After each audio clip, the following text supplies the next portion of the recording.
Hey guys, welcome back to Indira education centre.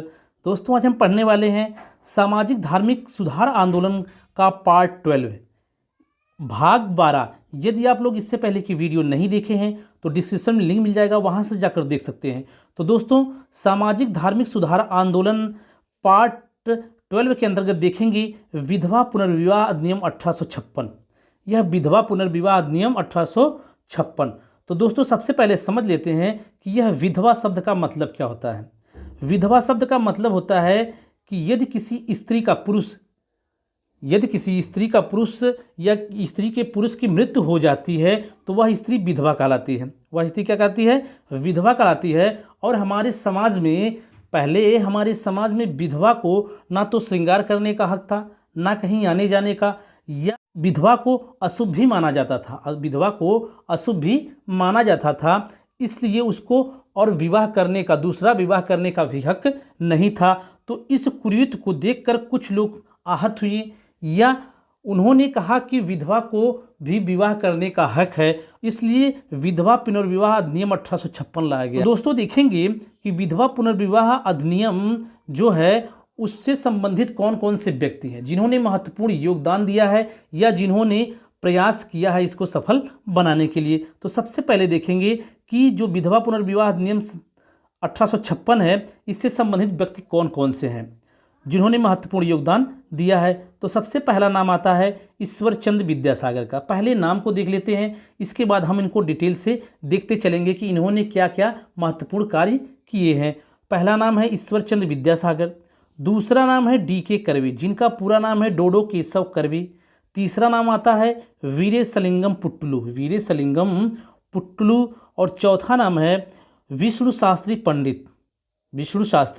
पंडित। इन्होंने विधवा पुनर्विवाह को सफल बनाने के लिए महत्वपूर्ण योगदान दिए हैं। अब इनको हम बारी बारी से देख लेते हैं कि इन्होंने क्या क्या कार्य किए थे। तो दोस्तों, पहला नाम है ईश्वर चंद्र विद्यासागर का।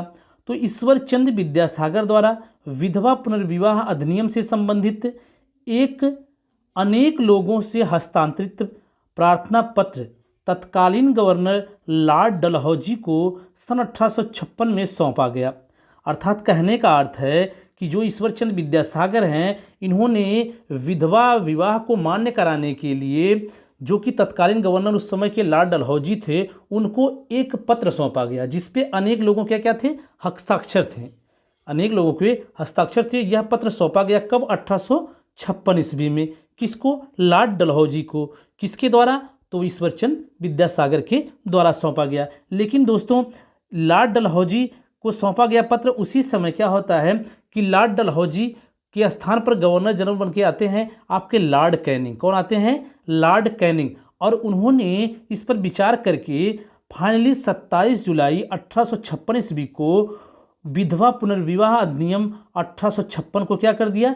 लागू कर दिया। या क्या कर दिया? या कहेंगे कि इन्होंने विधवा पुनर्विवाह को क्या कर दिया? मान्य कर दिया। तो दोस्तों, यदि क्वेश्चन पूछे कि विधवा पुनर्विवाह किसके द्वारा मान्य किया गया, किसके द्वारा लागू किया गया, तो लॉर्ड कैनिंग के द्वारा। किसके द्वारा? लॉर्ड कैनिंग के द्वारा। किसके प्रयासों से? तो ईश्वरचंद्र विद्यासागर के प्रयासों से।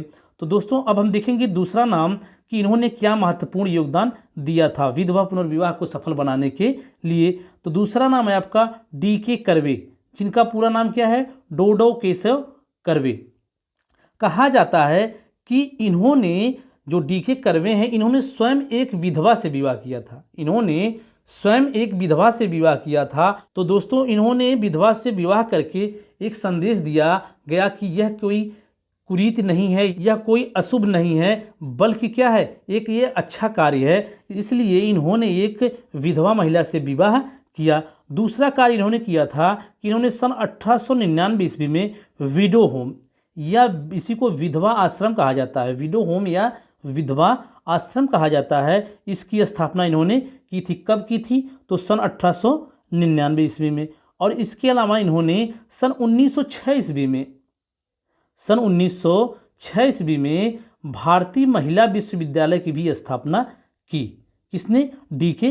कर्वे ने। तो डी.के. कर्वे ने क्या क्या कार्य किए? इन्होंने स्वयं एक विधवा महिला से विवाह किया, विडो होम या विधवा आश्रम की स्थापना की, और भारतीय महिला विश्वविद्यालय की भी स्थापना किसने की? तो डी.के.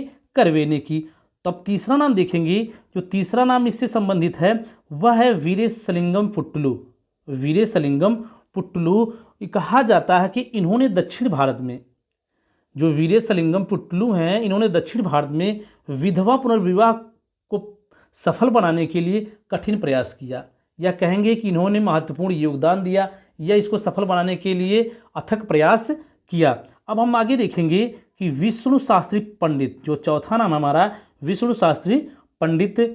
दोस्तों अब इनको देख लेते हैं कि इन्होंने क्या महत्वपूर्ण कार्य किए थे विधवा पुनर्विवाह को सफल बनाने के लिए। तो इन्होंने सन 1850 ईस्वी में window remarriage association, window remarriage association, जिसे हम विधवा पुनर्विवाह सभा के नाम से जानते हैं, विधवा पुनर्विवाह सभा के नाम से जानते हैं, इन्होंने इसकी स्थापना की थी।